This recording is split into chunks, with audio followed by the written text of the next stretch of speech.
The body hung against the facade of an office building, too far up the glass wall to be illuminated by street lamps, their glow smothered in the gloom of a snowy night. The man's form emerged as a ghostly and nightmarish spectacle only when a steel-gray dawn began to shoulder aside the darkness. The noose trenched into the neck had been fashioned in a hangman's knot of braided rope. The corpse reminded me of a grisly rag doll, swaying and twisting erratically in an early morning squall that blustered ashore off Lake Michigan and ricocheted among the high-rise towers of Chicago's Loop. I shivered hard as I stood in Federal Plaza, next to the Kluchinsky Federal Office Building and the bright red Alexander Calder sculpture called Flamingo.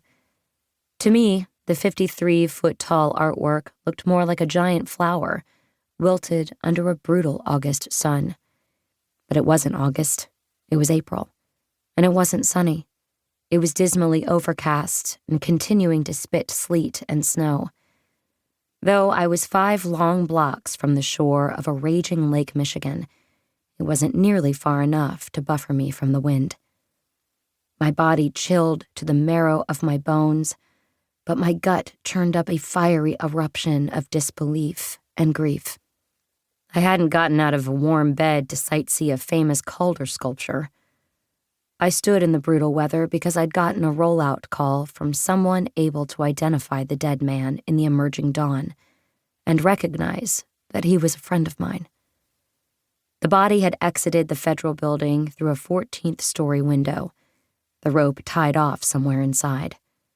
The frame was clear of glass, suggesting the window had been removed with a glass cutter rather than a hammer, possibly a precaution against leaving behind embedded shards that could slice through the rope and foil the hanging.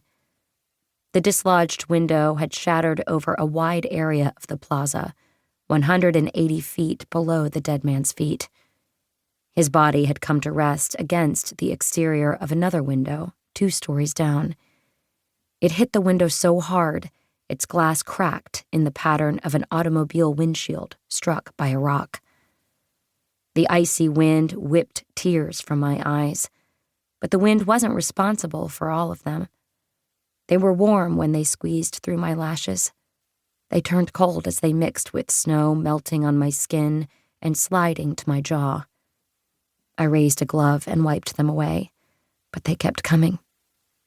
Images of my experience with the dead man flowed like a slideshow from my memory. He had been a courageous news source, a partner in uncovering solutions to difficult mysteries, and a very good friend.